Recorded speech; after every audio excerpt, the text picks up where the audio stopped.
Welcome everybody. I hope everyone is doing well out there. We are at the top of the hour now, so we're going to begin this webinar today. First I want to thank you all for joining. That's my lovely wife, Avril. She's looking after the logistics here next to me. So Avril and I are hosting this meeting today. And there's also a number of people from RLT, Radiant Life Technologies, who are in the meeting as well. And we all work together with respect to coma therapy.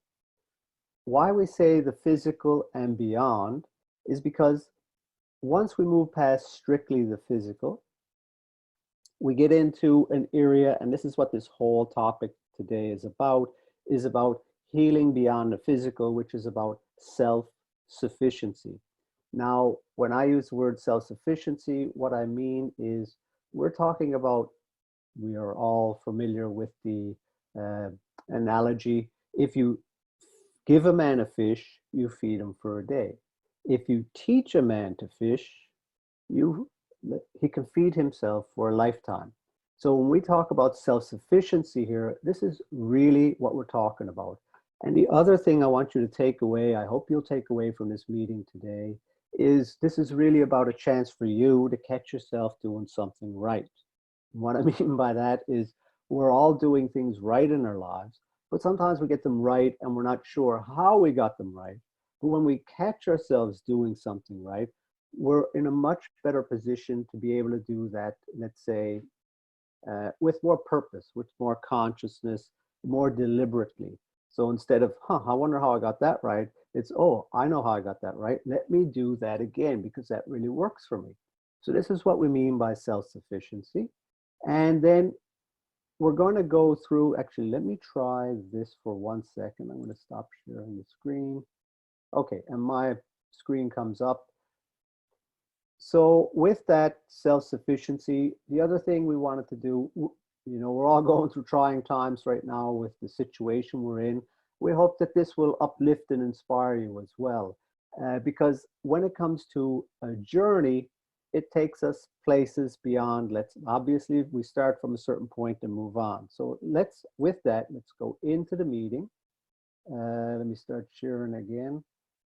So what we're going to do, we're going to go through this coma journey and we're going to use some real life examples.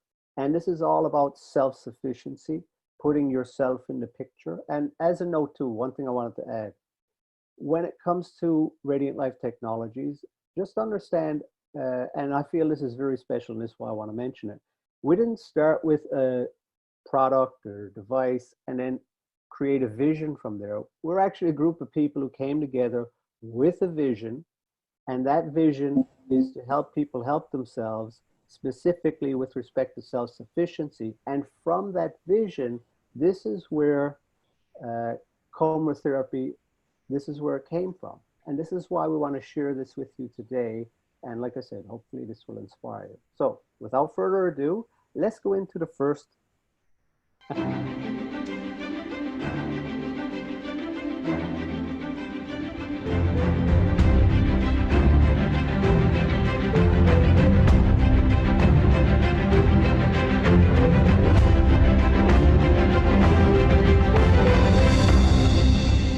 Welcome to the coma journey. How is it we can all embark on the same journey that's also unique for each of us?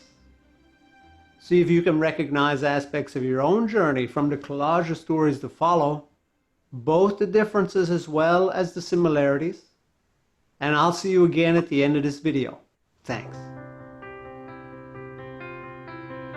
I've been working in sales. The environment was extremely stressful. Fog that I've lived for 45 years. Believe it or not, I've gotten up as many as 10 times a night. It's related to alcohol, stress, or lack of sleep. Our family was involved in a car accident. I was at a low spot. My thyroid was probably also starting to do a bit of misfiring. My kidney function at that point was 25%.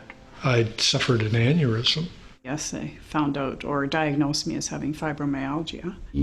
Benign prostate hyperplasia. I admitted that I had a blood pressure problem. There were a lot of issues and concerns that Western medicine simply couldn't address. I was like begging for a prescription of Synthroid because and it was one of my worst times. And it was thank you, he wasn't there. And I couldn't see anyone until next week.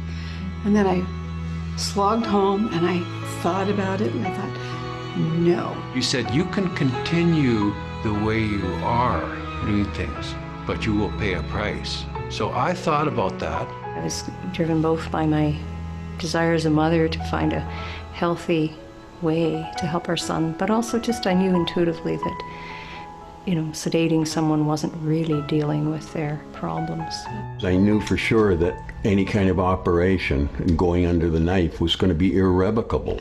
So I didn't want to do that. And I realized it was critical and dangerous, that I could die just because I'm stupid. So I decided to do something about it. If your shoulder, you couldn't lift it any higher than this, then a lot of people I know would just never lift it any higher than that. Say, oh, okay, I don't have to put up with that. I wanted to help myself. I wanted to learn how to help myself. I wanted to know that there was a way to do that. And that has had a profound and positive influence. It made a difference and I feel different, so it's really good. I definitely have to acknowledge how much my lifestyle's improved. Brought on because of the thyroid, it's a complete success for me for controlling that. I felt sort of empowered that I had something that I could use to support. I think you will have the ability to help yourself. With the Comrin, that helps as well. So. Oh, it's my best friend. One thing I've learned in life, seriously, I can distill this down to one thing. We can do just about anything if we have the right support at the right time. Yeah. Okay, so now you've had a taste of the Comer journey, just a snippet. Stay tuned. I hope you'll join us in a series of videos to follow. And above all, we at Radiant Life Technologies wish you the very best of health and the very most of life. Thank you.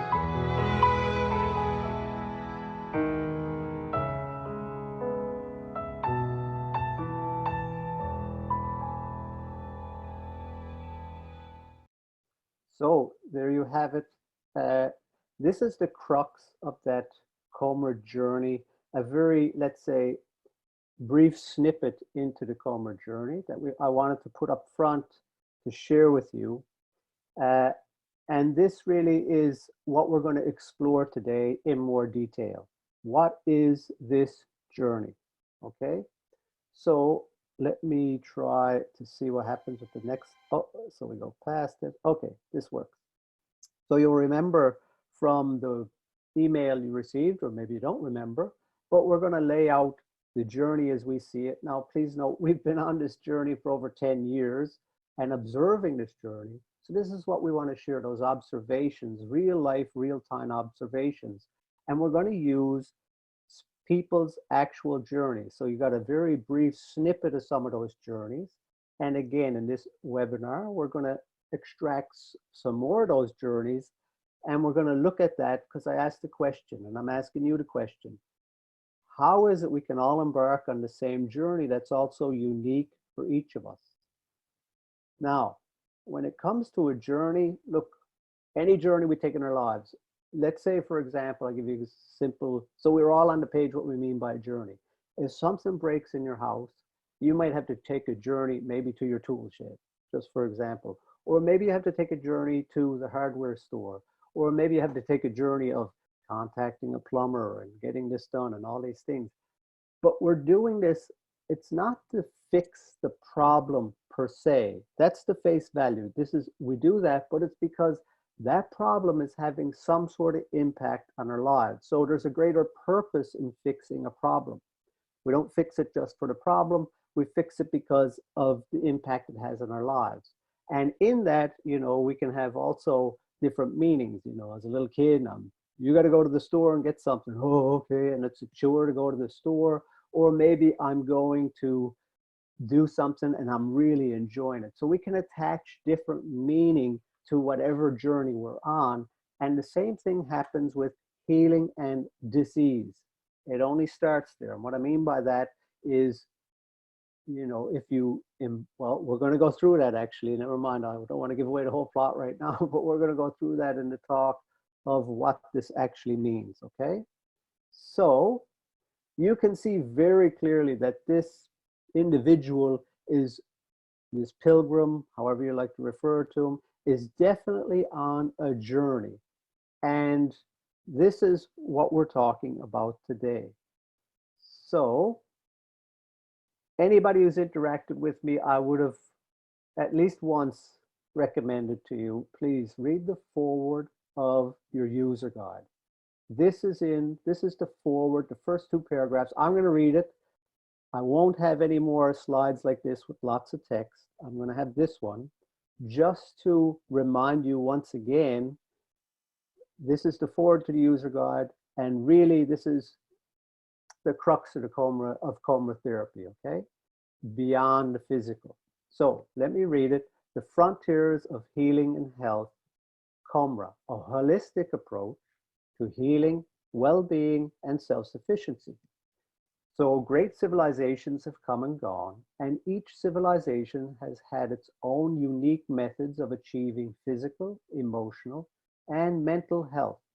Yet, when one studies any of these ancient healing arts, it becomes apparent that, like fine arts and culture, healing arts are always a reflection of the general level of awareness present in that particular civilization.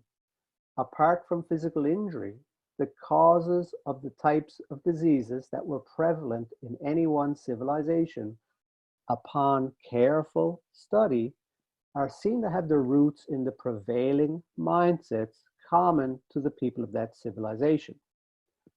Most notably, many of the ancient physicians, irrespective of the civilization to which they belonged, not only treated the disease, but also instructed their patients on how to correct the mindset causing the disease. Now, this is true healing, namely hiasis, as opposed to merely treating the symptoms of the disease. And it's vitally important, for the disease will continue to remanifest while the cause remains intact. The word hiasis comes from the Greek, and it means that when an ailment occurs and it has been fully understood, this brings about new knowledge that the person suffering from the ailment did not have previously. The implications within this are clear. We call forth disease, or more precisely, dis-ease, when a lack of knowledge throws an area of our lives out of balance. The result of this imbalance first manifests within us as a disease, as a dis-ease at the psychological level. But unless this is remedied, it will eventually also manifest as a physical disease. Consequently, we can see how very important it is to address not only the symptoms of the disease, but also its cause. For invariably, it's this cause that reveals the knowledge we have been lacking and which was responsible for making us ill to start with. Whew, okay, so that's a lot to read. I wanted to read that to you because, like I said, I will have advised anybody who knows me, please read this. And here I want to read it because it kind of, let's say, don't worry about understanding it all, but on a feeling level, just the feeling it conveys is what we're going to explore here today. So with that, I would have used the word coma, and I don't want to assume that everyone here is fully familiar with coma therapy. So I'm just going to touch on this. There's lots of other videos and webinars, and you can ask questions about it at the end if you need to. For anyone who doesn't know anything about coma therapy, is new to it, we're just going to here touch on it, and you can ask more later. So coma therapy, this is therapy, let's say, this is the coma delta. a device through which COMR therapy is applied. COMR stands for Coherent Multi-Radiances Therapy, and it incorporates these different modalities of infrared laser therapy, color therapy, magnetic therapy, and ultrasound therapy in the delta. And there's also the COMR Palm. Oh, wrong button. There we go. COMR Palm. This is a different device, does the same thing in a more gentle way. And what these are doing, these are really increasing what COMR therapy does, just in a nutshell. It increases the efficiency of the body's own self-repair process. So does this on a cellular level, but we're not going to get into that. Just think that the body knows how to repair itself. So COMR therapy supports that process to make it even more efficient. So enough said on that. Now let's go to the next slide. Let's start to map this out. So here's you in your purple track pants and your purple pajama top, and you got your purple hat on. And this is you in your normal life, just doing your thing. And inevitably, and this happens in everyone's life, what we're going to do, I'm going to show you, let's say, the concept, and then we're going to demonstrate it through people's examples, okay? So here you are in your normal life, and let's see some examples of regular normal life. As a child and as teenager, young adult, I was a competitive swimmer at higher levels, so my health was always good because I exercised so much.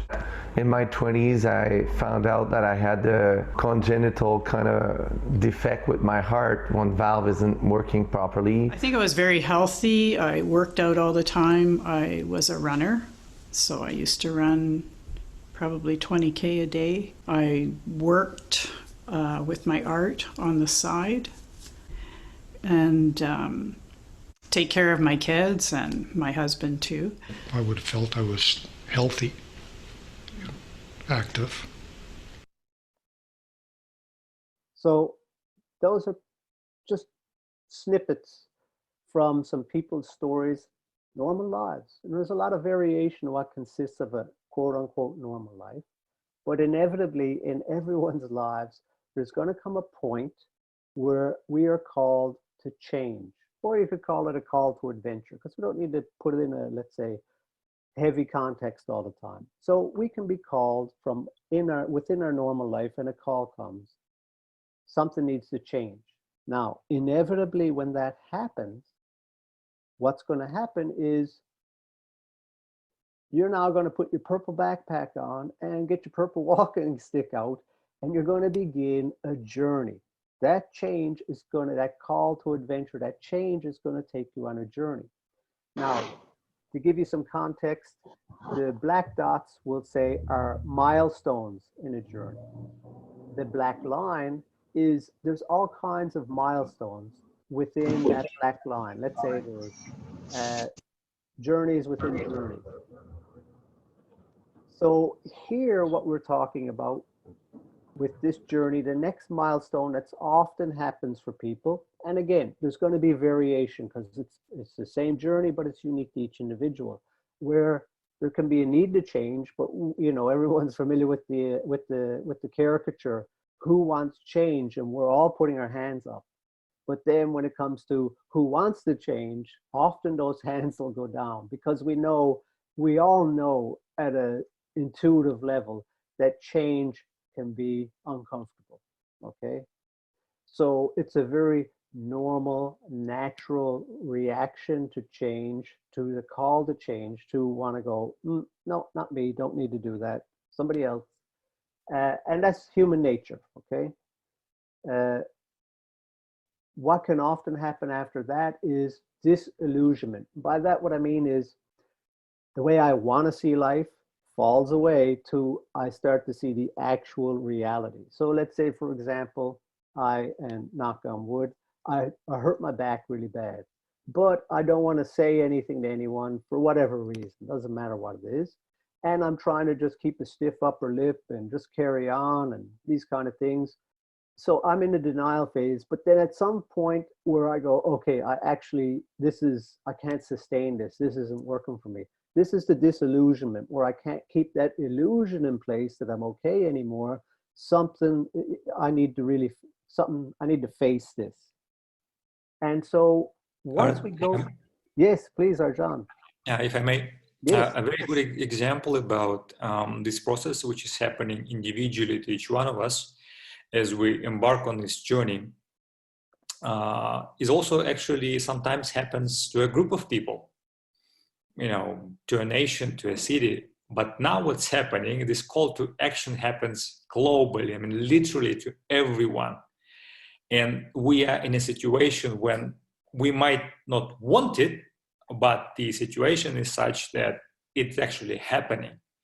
So as we're sitting at our homes, we're going through the lockdowns, and we, listen to the news, and we see this process is actually start to catch on, because people start to become disillusioned. They start to ask questions. And this is sort of where we're happening right now, when all of us actually starting on the journey actually, and regardless do we want it or not, but it is happening. Thank you, Gareth. Excellent point. Thank you, Arjan, for bringing that up, because that's a way better illustration in real time. And I don't want to hurt my back. So yes, well said. We are all going through this right now. And what it's going to do, it's inevitably going to bring us to a point of decision. Now, at some point, once we go through, the illusion drops away, it's decision time. Okay, I need to do something about whatever it is this call to adventure, call to change is about. So now, we just talked about the concept. Again, we're going to use excerpt from the people's videos. And I just want to say this right now so I don't forget. Thank you very much to everyone who so graciously shared in the videos, who are willing to be vulnerable and open to share your stories. And for everyone who's watching, I do hope you'll take the time as they come out to look at the full story, because what we're doing here, what we did in the trailer that we showed at the beginning, we're just lifting a little tiny snippet to try and impart a feeling of this coma journey. And here in this webinar, we're still only extracting snippets of people's stories, okay? So I just want to say thank you to all of those people, yeah. Okay, so now let's look at a couple of examples of this, what happens in this process for people. I had already been working in sales. The environment was extremely stressful for a variety of reasons. And of course, in that role, I also traveled a lot. And then just, I think, the emotional stress of the things that were happening in the workplace. And I just didn't feel very well. It was probably around that time that it started to, I suspect at that time, my thyroid was probably also starting to do a bit of misfiring, I think. I was at a low spot, physically and emotionally and mentally. I've had some things happen that drained me, and I had a history of some kidney problems that were related to a delayed treatment of a prostate condition. When I bought the machine to take a look at my blood pressure, like myself, it was like 140 over 160, so it was really high. And like dangerously, like critical, actually. And I didn't feel good. In February, I admitted that I had a blood pressure problem. It kind of started months before that, but so slowly that I could always kind of dismiss it and pretend it was not really there, or it wasn't really that. But then in February, when I felt not good at all, and I kind of knew it was blood pressure, so I decided to buy a machine to check it here. And then I realized it was critical and dangerous, that I could die just because I'm stupid. So I decided to do something about it. The coma therapy just, opened up so many more exciting possibilities. So that was a big motivating factor for me, that it would be more possible to take my health into my own hands and not be depending on some narrow-minded specialist that wasn't really going to consider any other possibilities. So yeah, that had a big part to do with it. Now, inevitably, what follows every decision, and the reason why, let me put it this way, and to give you context what I mean by decision. A decision is that fork in the road. It is a cut to say, I'm going this way, not that way, a cut for better or for worse, to go in one direction and not the other. So this is often a daunting place for people, and it can be very tempting to try and get someone else to make that decision for us. But as you saw from John's example, he said, look, you know, I didn't want to leave it up to someone who wasn't going to consider the options. I need to take the, so that was part of his decision process. And inevitably, when we make that decision to move forward along the journey, we cross a threshold. We go from our known world, we'll say, where things are familiar and we kind of got a handle on everything, and we cross this invisible threshold into the unknown, where now all of a sudden, I actually don't know what's going to happen here. This is, it can be very uncomfortable and scary for people. And it is an inevitable part of this journey. That being said, it's also an inevitable part of this journey. Well, I put this slide in here. You see this gentleman here, he's obviously, well, actually, we don't know if it's a gentleman or a lady, is obviously crossing the threshold from the known world into an unknown, uncharted territory, at least for that individual. And so this is going beyond the comfortable confines, very important.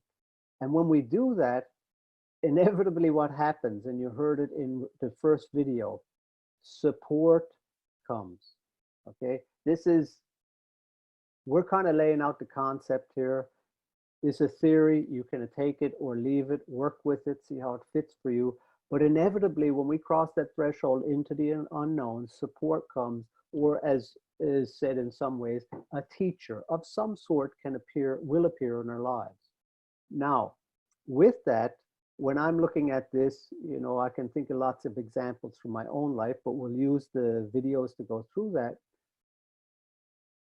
Remember that support may not always come in a package or a wrapping that we necessarily like. Because remember, we just left our known world. We're safe, comfortable. I know all the parameters, to the unknown. And once we're in the unknown, fear comes up. And so things that, let's say, may be innocuous can look threatening. Things that could be support may look like they're a threat. But there's only one way for us to find out about that. And this is really comes back to this self-sufficiency, because now we've got to test things out for ourselves. We actually have to try, you know, I put down allies and enemies in the sense that we actually have to try things out to see what works for us and what doesn't. Nobody else can do that for us. I mean, we do so at our peril. You know, you can hear lots of stories about people, you tell me what to do, and then if something goes wrong, okay, well, you can blame the other person, but you still have the consequences that went wrong in your life. I do, you know, I speak for myself. So it's extremely important that we put ourselves in the picture and we start to test things out. So let's look at some examples of that. Arjana or anybody else, did you have anything to add to that? Because there's really important points here. I want to make sure I don't leave them out. And I know a couple of us in RLT were discussing this beforehand. Okay, so let's look at some examples. So on that day, after taking the blood pressure test at home and realizing it was so high, then I had, you know, I had to make big changes, and nobody was gonna do them for me. I had no choice. So I decided I was looking for a more natural alternative. And the same happened with the fibromyalgia. They gave me all kinds of drugs initially to help sleep, help relax, take away the pain, antidepressants for whatever reason. And finally one day I just quit them all. I'd had enough. So I think that's when I met you. I think probably coming to terms with what was going on with my health was probably around the time when I first started to see you. When you introduced Comer to me in 2015, I mean, you used it a couple of times in your practice with me, and I felt the response to it. It was really marked, the response that I felt in my body. So I was prepared to get my own unit, and I mean, I have to say, at first I was really scared. Even though we say it can't hurt you, there's still the unknown. Haven't had much experience with it. Or when I first started to use the laser, there would have been some degree of skepticism. And this is one stage of development. Like, here's something new. I'm in this situation that I'm trying to deal with, and so I'm going to try this. And at a certain point, it's kind of like a fingers crossed, maybe it'll work, maybe it won't. Well, as each thing starts to work, this gives more momentum and power to your belief. Use of light therapy keeps me away from the pills. And the pills I felt were unacceptable. So you can see from these examples that tests are necessary to find out what works for us. Another thing I wanted to mention when it comes to support, please remember, you may well be the person providing support to someone else, because everyone, like I said at the beginning, in some way or another is on this journey. And someone may be afraid and in the unknown. And maybe you are that support.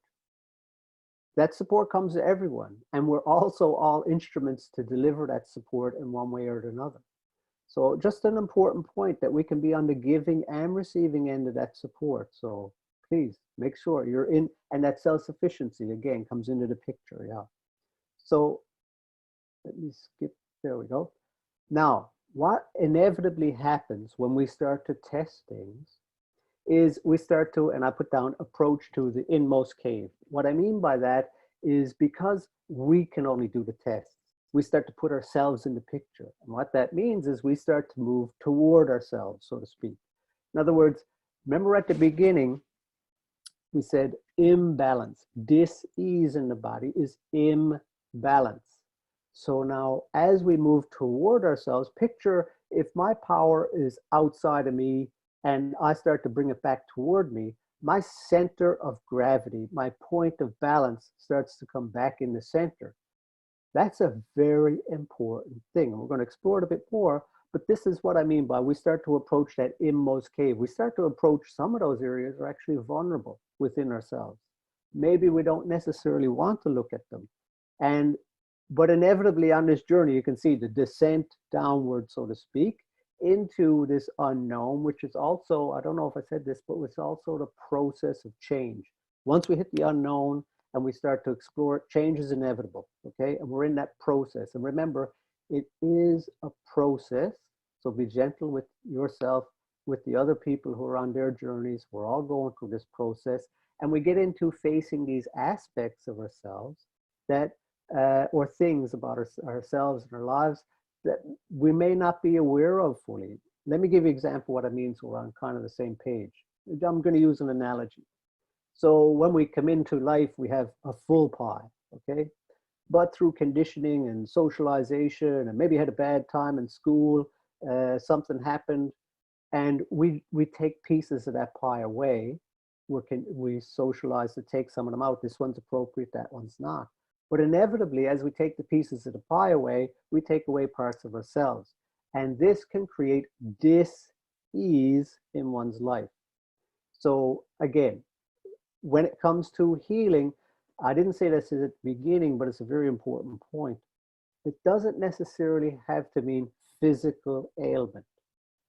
Everyone is under some sort of stress right now with, as Arjan mentioned, this global call to action is stressful.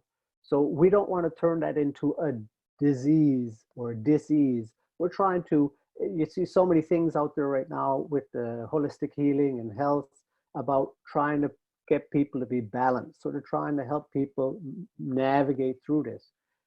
In this journey, it's inevitable that we're going to face and deal with aspects of ourselves to try and make this pie whole again.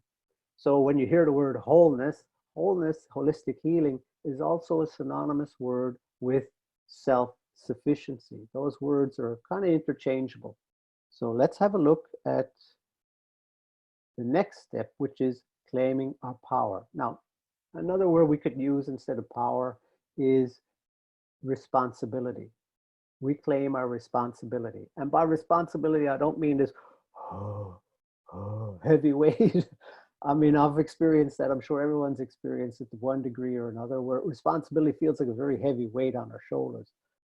But really, as we face these aspects about ourselves and deal with these things in our lives, that turns into an ability to respond, responsibility. In other words, we can respond more intelligently to our lives and to things happening in them. And this gives us a certain power to navigate in the world so that we feel better. And it inevitably leads to confidence, increased confidence in ourselves. In other words, you know, I talked about the slice of the pie. So when I was a little kid, kindergarten concert, I went out and I didn't know anything. I sang in the choir and I'd never been in front of people before. And I walked out and I was supposed to sing Little Drummer Boy. And I was like, I just stood there and then I started to cry and I ran off stage. So there's been a process that I've had to go through to actually gain the confidence to be in front of people, doing presentations and all that over the years of reintegrating that part of myself. And that's just a personal example. I said we used the videos, but couldn't resist on that one. So fun. And also, Garrett, this is Yes. a universal process, actually, because, again, I'll bring back this situation that all of us are facing. One way to see it, and actually I like this analogy very much, is that the situation, the actual crisis, what's actually happening is showing us all the different many ways how we got very comfortable about handing out our personal power. This is obviously in terms of health. You know, something happens, I always have, you know, a shortcut, I always have a pill, have a doctor nearby, have a hospital nearby. In terms of food, oh, there is a huge supermarket next to me, I can always get some more food, and it's very cheap, it's very available. And this is in every area of our lives. We got so used to about handing out, actually willingly giving away our personal power. So, and this current situation is just showing, hold on a second, now let's check some reality here. And when this artificial support starts to fall away from under us, and we got exposed to this unknown, terrible threat, coronavirus, and you know, shops are closed, we can't go out, and all these things start to bombard us, and it's like a real life test. Now, am I actually self-sufficient? And as I'm checking, you know, one thing after another about the health, about the food, about my house, about my family, and I'm just ticking, you know, box by box, each of these aspects, this is the process of actually claiming our personal power. So it's not in terms of like, you know, we need to go out and, you know, raise and demonstrate something and create some unrest and demand something from, you know, powers that be. No, it's in terms of actually claiming what's ours, our personal power. And this process, you know, it's very simple, it's very basic, but it's so powerful. And this is what it comes to. It comes to increasing the confidence in the self that actually I can do it. Thank you. Well said, Arjan. Thank you very much. And just to touch on something here, if you can ever recall a point in your life where you went through denial and then moved on to make a decision, you inevitably went through this process. So again, when I talked about earlier about let's catch ourselves doing something right, this is kind of a template that is happening all the time. We're specifically looking at it in terms of healing, but we've all gone through this already. So this is really about, let's do this process consciously. And if we're the support person, let's guide people through this process consciously. Maybe we only we're working with people through one step. Maybe it's a lot of steps. but we can all work together on this. So let's look at another example from the video, from the snippets from the videos. Let me click on there we go. So my quality of life is elevated from what it was from the time I was diagnosed, and just understanding that the connection between the brain and the body, and how, I guess through my thoughts, I can keep my pain in place, or I can find other ways to think to change the pain pathways. So I work really hard at doing that. I was upset, and I took that quite to heart, and I even had some heart palpitations until I finally realized I cannot change this other person. From that moment on, the effect of the delta didn't need to be proven. But it's not what needed to change. It's here I needed to change and take responsibility for my health. And I couldn't walk. Like, my husband and I would go for a walk with the dog, and probably 5 minutes into it, I'd have to stop and try and stretch to get rid of the pain in my hip.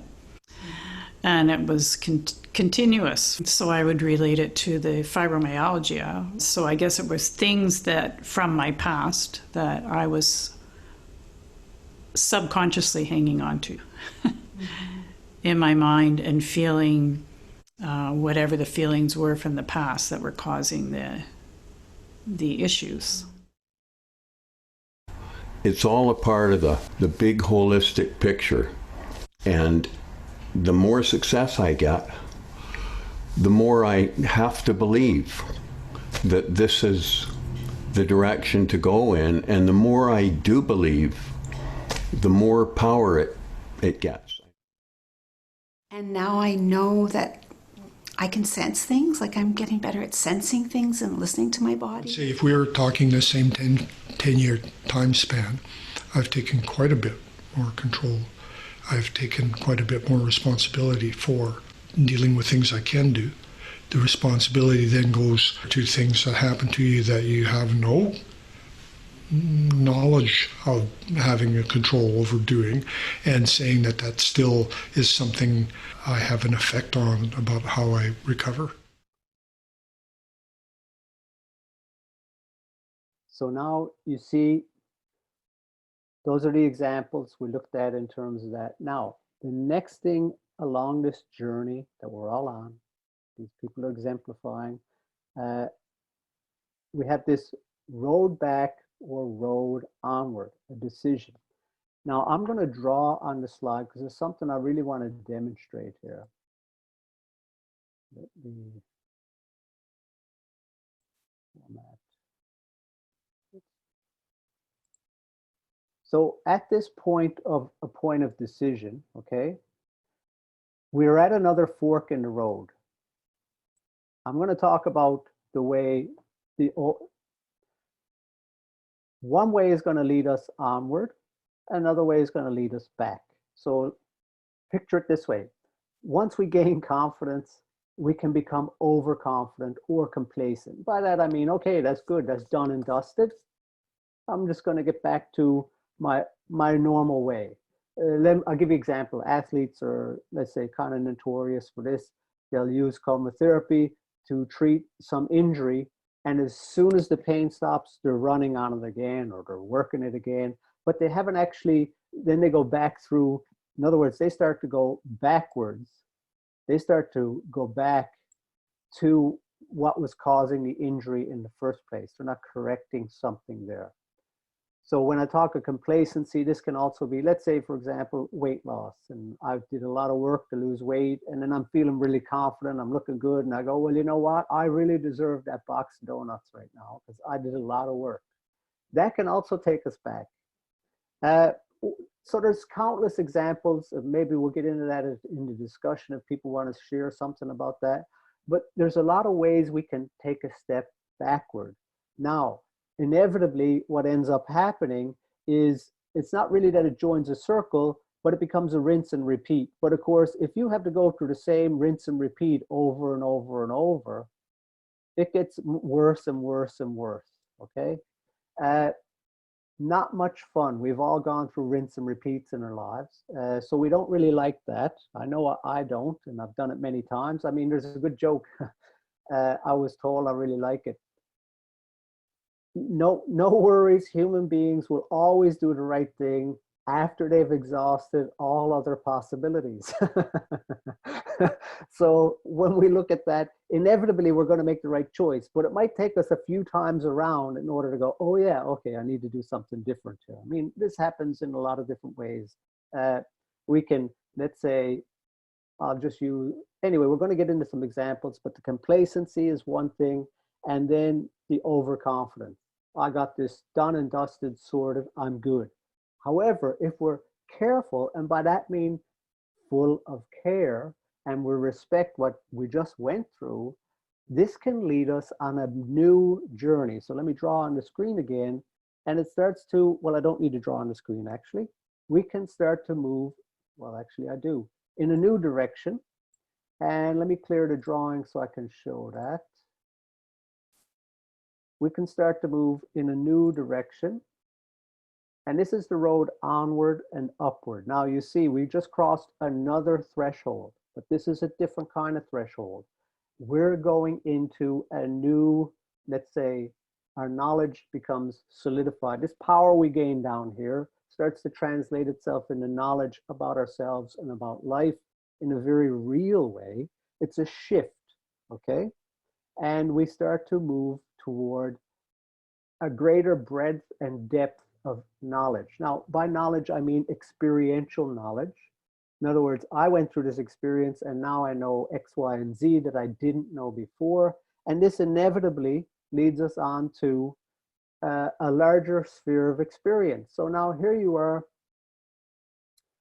you've the purple backpack and purple walking stick are gone, and now you have your own purple crown on. In other words, you just ascended to a new sphere of experience, a larger, let's say, experience of yourself and life. Life's become more rich, meaningful, and you went through struggle and strain to get there. It wasn't actually that easy a journey. So we'll get into more of that, but let me just show you some real life examples, again, from those videos. That's part of that shift where it's kind of like taking ownership of, okay, this is my health and nobody's going to do it for me. I wanted to help myself. I wanted to learn how to help myself. I wanted to know that there was a way to do that, because you always hear a lot of people, and I tell them now too, the body can heal itself, and people just look at you and go, yeah, but I have this. And I used to sort of think that way, but now I can see a difference in myself from all the work that and help that I've had. I'm starting to understand what we store in our body, and you can't really fix that if you don't want to kind of attach that emotional. So that emotion, the intellectual, the physical, it's all part of who we are as one person, and one affects the other. So, you know, and it's hard sometimes to connect those three for yourself, you know, but I think that's been a big part too of why I feel healthier now.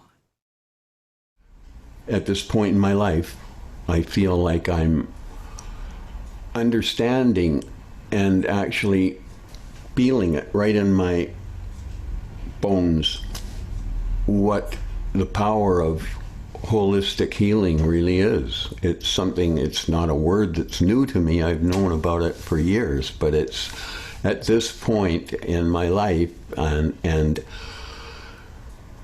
it's been accelerated by my coming into contact with the Comra therapy. If you could say in a sentence how Comra has supported you in that journey.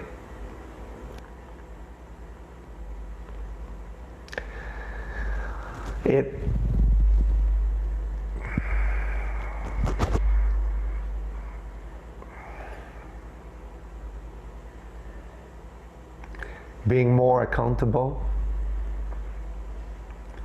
because you know, in 2010, 11, when I first got the Delta, I still took my health for granted. And the Delta as you know, slowly taking a bigger spot in my life because I'm more open to the idea that maybe I cannot take my health for granted. It brought an awareness and a kind of like develop a relationship with my health that didn't exist before I had that.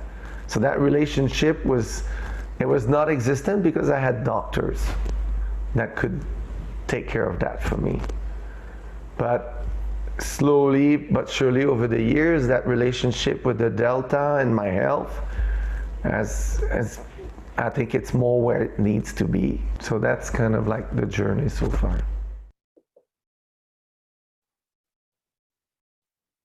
So you can see through these practical experiences of this, let's say we laid out the map, and you can see people actually traverse that terrain.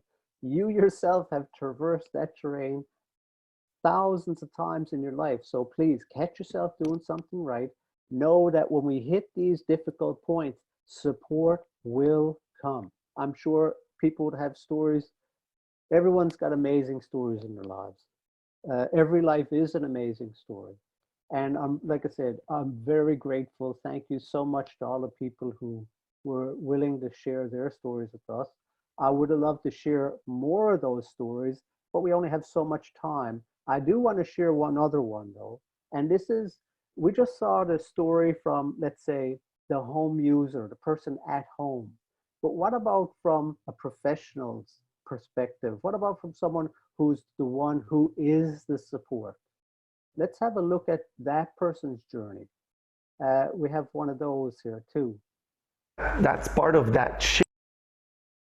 Before I get to that though, what I wanted to say is when we move to that greater sphere of experience, please remember this is a spiral, okay?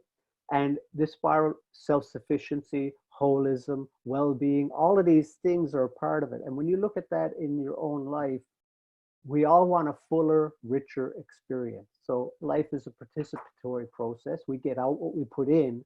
So when we go through this journey and we face those things and we go through those trials and tribulations and then claim that responsibility and decide not to go back and not to be complacent, but to really press onward in our lives, and everyone's doing that, or you wouldn't be here.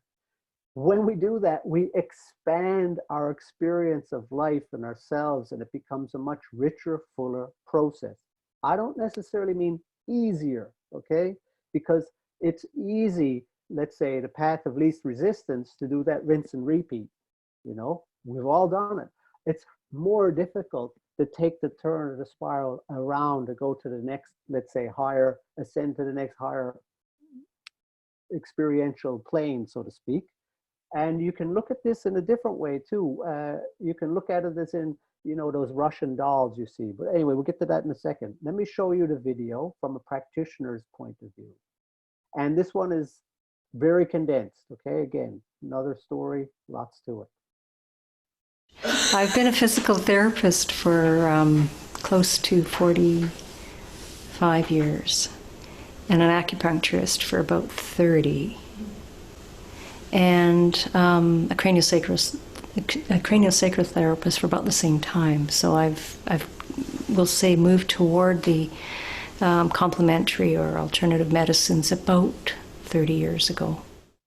Yeah. And was there something in particular at that time in your life, in your journey, that got you thinking in Yes. acupuncture? Yeah, actually quite a dramatic experience. Our family was involved in a car accident, and it changed our life trajectory significantly in many, many ways. But one thing that it did was move me toward Chinese medicine, because there were a lot of issues and concerns that Western medicine simply couldn't address with our son's injury. And one of them was the place of healing on the spiritual level.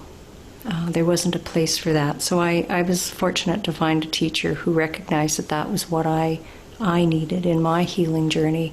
And I started to study with him. And over the years, I became really, I'll say, in love with the holistic approach to life, because it resonated very strongly with how I saw life, and my perspective at that time was so broadened by this traumatic experience we had. And we tried everything and anything we could to help our son heal. And part of that journey was investigating holistic therapies and spiritual healing and different approaches that weren't, we'll say, conventional or allopathic. And in fact, we were encouraged at that time to put him on medications for depression and sleeping and all that. And I knew in my heart of hearts that would just flatten his spirit to nothing, and we would have nothing to work with if he was so heavily medicated. So I resisted that, and I'm glad I did. And that led me to the more holistic therapies. The central piece to my own growth and evolution as a therapist, but also as a human being, is that I've always thought that it's a great step forward when we can take responsibility for ourselves and become more of who we are. And as I watched that happen with people realizing that they could become their own therapist, if you like, I moved more into a role, I would say, of guide and less therapist, less doing and more just helping people, reassure them, support them. That felt really like the next step for me as a therapist, that I was really happy about that. That resonated really, really strongly with me, is that that's what we're moving toward generally. But as a therapist, to constantly assume the responsibility for others' wellness was actually holding people in that belief or that mind that they couldn't do it for themselves. So that was an important piece in my own evolution as a therapist, and I recognized that. And a lot of my clients just embraced that idea. They were ready and they wanted to treat themselves and take back that power that they had over the years, as we all did, given away because we didn't know better or didn't know what to do. But with embracing that concept, just simply, I can do this for myself, I've got the strength, I've got the power within, I can heal myself, was really the fuel that ignited my passion for Comra. There's the Russian dolls. So you can see from Lola's experience that this cycle is going on all the time for everyone, whether you're in the therapist role or the, let's say, client role. And I wanted to put the Russian dolls up here, another way to think of this spiral journey, because when you look at the doll, and well, let me just draw here on the screen. When you look at the doll here, the little one, there's a couple of berries here.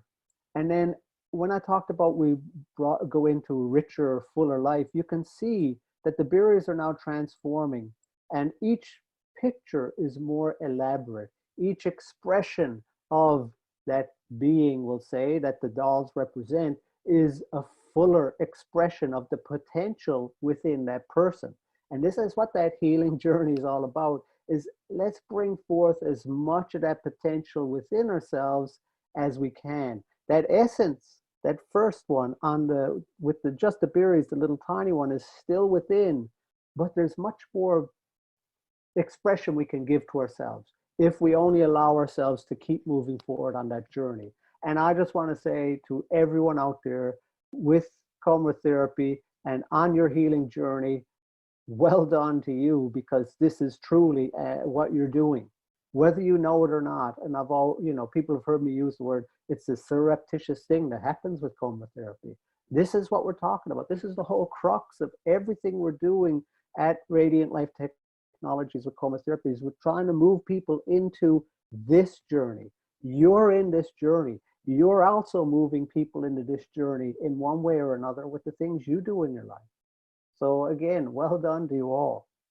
Now, whoops, let's stop there.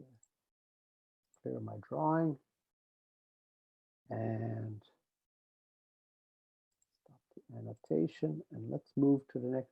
So again, we just had a graphical representation of what I read at the beginning. This is really what the forward to the user guide is talking about here in a diagrammatical expression, we'll say. And we had the real life experiences. Now, if you're not experienced with coma therapy, or maybe you're on the coma journey, but this doesn't really fit for you, that's fine. Take what fits, leave behind what doesn't.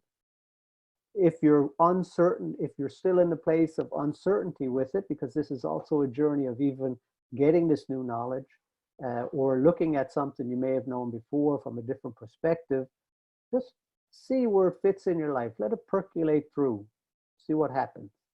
So I think we covered this question of, excuse me, why bother with such a journey? But there's something I want to point out.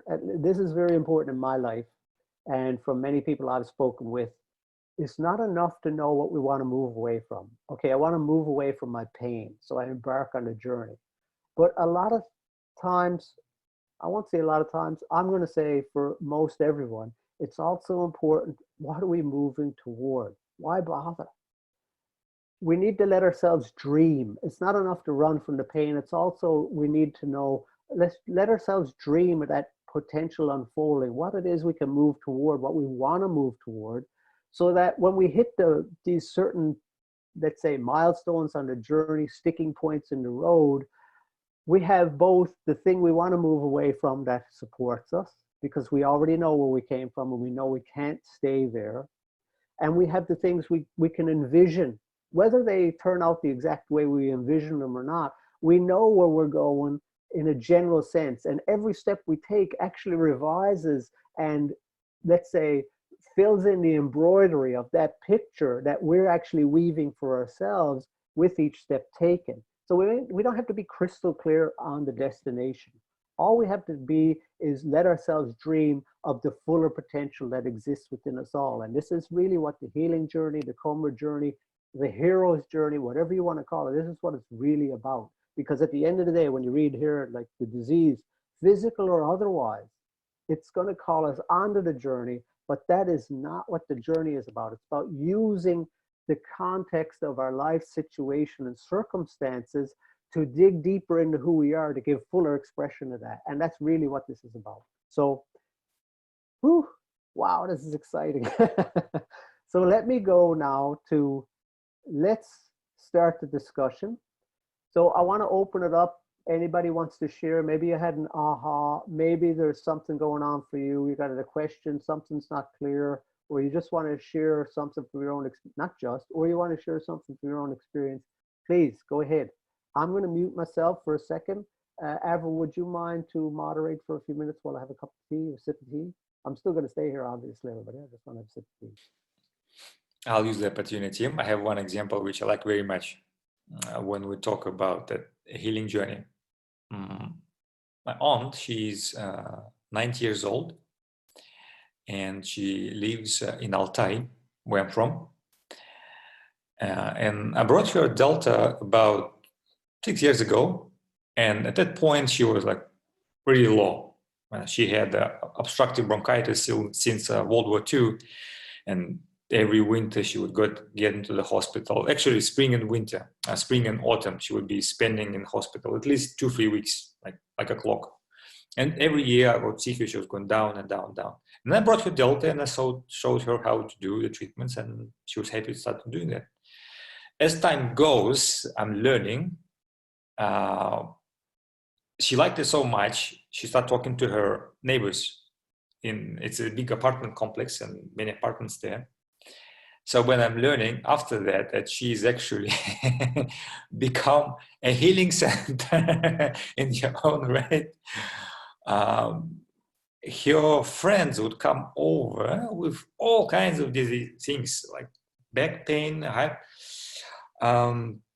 hypertension. One lady, she lives 4 floors up. She has a diabetic retinopathy. So she was so advanced in her condition, she couldn't go even within an apartment.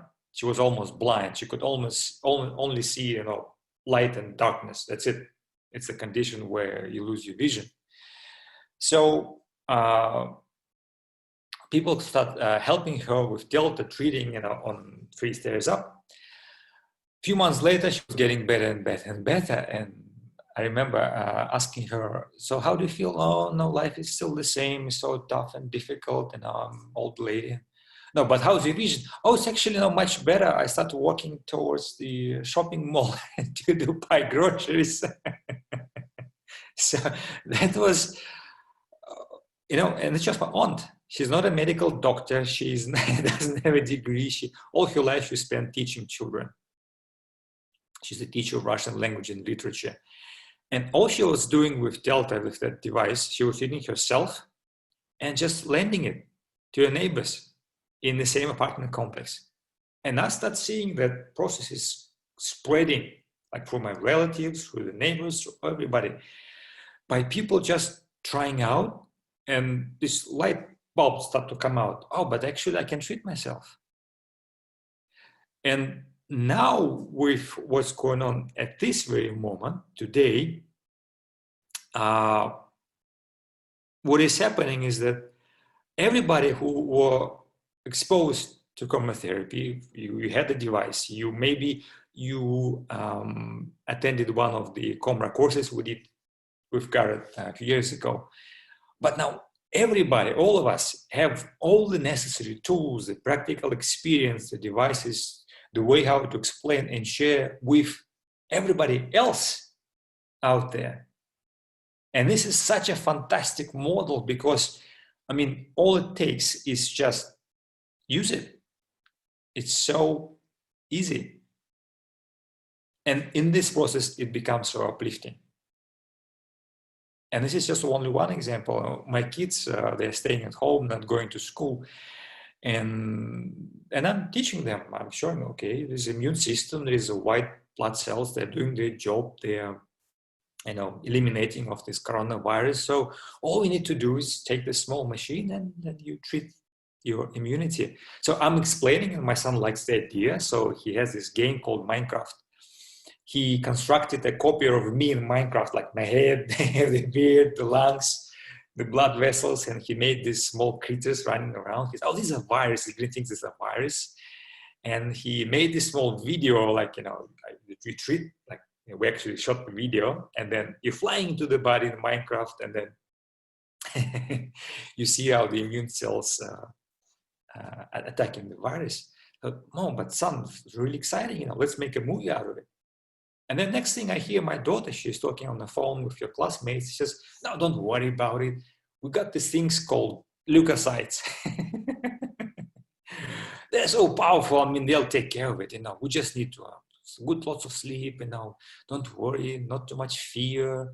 You know, well, the things we can do actually. We got this machine, and she's teaching her 12-year-old classmates about basics of immunity and what you can do at home. And that's the chain reaction that must go on and on and on. That's what I feel so excited about, specifically at this time. And just one last bit, and actually I'd like to share it. I'm writing an article, a scientific article on how to treat this disease, coronavirus, with chemotherapy. So I'm studying, you know, what other scientists are saying about this. And the picture is like really dark and desperate. The scientists saying, you know, we don't have a clue, you know, there's no antivirus, no nothing. And then I read an article published on Friday, this last Friday, just passed, written editorial by an editor from a magazine called Science. It's one of the major journals in the world that publish scientific articles. And that editorial says, in a nutshell, look, we have been trying to kill the virus for so long. And we tried everything under the sun to do that, coronavirus. And, you know, in all honesty, it doesn't work. We can, to a certain degree, in mild cases, to suppress the virus replication. But, in all honesty, must admit, you know, it doesn't work. But what if we look at the other way? What if we look at the ways how to support the body, to support the immune system? And she ends the article, it's editorial, she ends it with the sort of the question mark: where are those technologies? Where are those methods of treatments? Where are those therapies? Why don't we develop this? Put them into the hospitals. And I just had a big, huge grin on my face as I was finishing reading this article, because yes, okay, so that's the stage of disillusionment. That's sort of the hitting that brick wall. But now it's up to us to actually start sharing about this with everybody, about these tools, because we have them and they do work. Yeah, thank you. Thank you, Arjan. That's excellent story. We have Philippe is here on the call, and Philippe is actually one of the, I won't say characters because he's not a character, he's an individual, but I was going to say characters in the movie. Forgive me, Philippe, but did you want to share something? Ever passed me a note that said you were going to share. So, hi everyone. hi, Philippe. I just want to, before you start, thank you very much for your vulnerability to allow me to interview you with your experience with chromotherapy. We did that last year, so almost a year today, or anyway, almost a year, and it was really weird to watch more of the interview a year afterward. The journey didn't end after that. As you can tell, I lost quite a bit of weight. That was just the first initial wake-up call with the blood pressure and deciding to take my health into my own hands. And I got support at some time. A few months later, I got to see Elizabeth and Garrett and Avril, who had started eating differently. And I didn't make any change right away, but after a few months, when I saw what they were doing was making a difference, I didn't want to be left out. And I started doing things differently. And since October, I've been eating like I never imagined that I would be able to, ever. I've wanted to eat well, but I've never been able to get anywhere near that. And the result of all this is I feel very healthy. There's no blood pressure. And, watching the video today, one of the things that really came out for me, and it's in line with what's going on in the world right now. And a lot of the things Arzan said kind of resonated, because I looked into the history of medicine. How did my great-grandpa was treating his illness, like 100 years ago. And it's very different. Today's we take pills, but what I found out recently is that, in the video when I'm saying that I just took my health for granted, I have a doctor for that, I'm an athlete. Well, that was not necessarily me talking. I think that was the result of the world I've been brought up in, where it's by design that I was thinking like that. And now it's like I'm waking up and like, I don't need a doctor, like I can, just by eating well, I can be healthy. And obviously, as soon as the virus came up, I'm always using my laser every day, but I'm not afraid. I'm not afraid. I feel like I can go to the grocery store. If somebody comes close to me, it's not a problem. I'm not swearing inside my head and telling them to go away, you don't have a mask. It doesn't bother me, because I know I'm okay. And, I trust my body's ability to do the job. So, and, I recognize the process is not over. So next week, I might be thinking differently, but I feel empowered. And there's not I don't need a vaccine to be healthy, basically. If you have questions, then I'd be I'm okay to answer to. Thank you. Thank you very much, Philippe.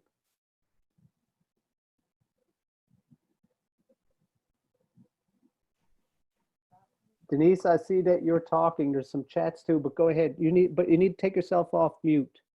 I just want to say that I had a kind of premonition that I was going to get the virus.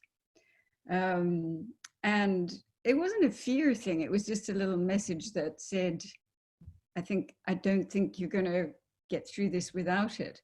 And so it was a process of, okay, what do I have to do to protect myself? And so I started doing the Delta more. I have Delta on the palm. And I looked at all my remedies. I have a whole lot of homeopathic remedies. I have all kinds of other energetic medicines that I use. And so I decided to check through my stores and stocks of everything, boosted everything. Fortunately, I'd had my Delta serviced because, and that came back in speedy time as well, just before the whole virus happened. And so I really went into a sort of full steam ahead, looking at everything that I had that was supportive, that there weren't any holes in my, my little cupboard of magic. And as I say, I started to do the Delta, use Delta 2-3 times a day. And literally my whole body, the only place that I don't do is my back, because it's so hard to get around there and to do that. But every aspect of my body, every combination of those programs, I was doing whenever I could, and sort of weaving it through the day. And I did get the virus. And again, it was okay. I don't normally get coughs. That's not part of my system. And so when the cough came, it was an instantaneous, okay, I have to smack this on the head right now. And so again, I just intensified the Delta. I intensified my remedies. I got a hold of my homeopath. I used my light therapies. I did everything. And yeah, it wasn't funny. It wasn't a pleasant experience. And it has, it's a month that I have actually, with 2 weeks I was sick. And then I had 3 relapses of just feeling like I was well over it and really strong. And off I went for a walk and did a lot of walking, actually, came back, and then I was absolutely flattened. It just took me out at the knees again. And again, I just went back to, okay, I'm flat on my back, so I might as well use a Delta. So it got me through. So now I'm still not on the other side of it, because my whole system is not managing to get rid of what I see as, what I perceive as the die-off of the virus in my system. But so it keeps kind of rising up, because my system, because I've been sitting around, because to actually get up and go and walk and do exercise is really hard with this virus. So it doesn't help to move the toxicity through. But there was always in my mind was, if I did not have this, then there is no way that I'd still be alive. I know that for a fact. My system is not that strong, hasn't been for a while, and the kind of message that I was getting from the world and the medical system is, well, so take a paracetamol, and when the paracetamol no longer works, and when you can't breathe very well any longer, then come to the hospital. And for me, that means you might as well say, well, come here and die. You don't die in your home, die in the hospital, because by then it's too late. And so it's probably the first time in my life that I've really felt like, okay, this is life and death. This actually is life and death. And now I have to take total responsibility, because there is no way I'm even going to bother trying to phone them, the doctors. It will just make me angry, and then I'm going to get sick because I'm angry as well. So I just ignored them all and just carried on calmly, switching off the television and the news and all the rubbish that, you know, that they feed out there. And I'm well, and I will be well. I will be back to, you know, full steam ahead soon. But it really has, for the last few, well, for many years. I mean, I've had the Delta for 10 years easily, I think now. And I used it a little bit in the beginning, and I kept thinking it actually was for other people, for me to use on other people, not for me to use on myself.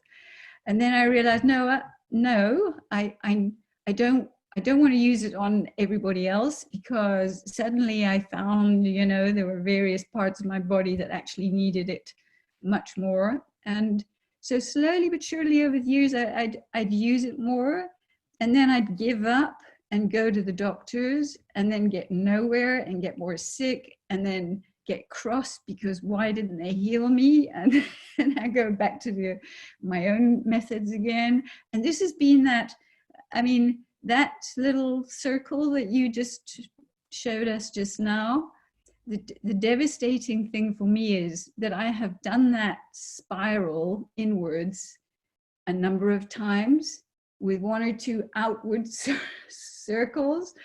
And so it's like in, out, in, back, in, into a desperate hole, out again. And each time it's been with a recognition that, and I say this with respect to medical practitioners and doctors, because I know that they do their best.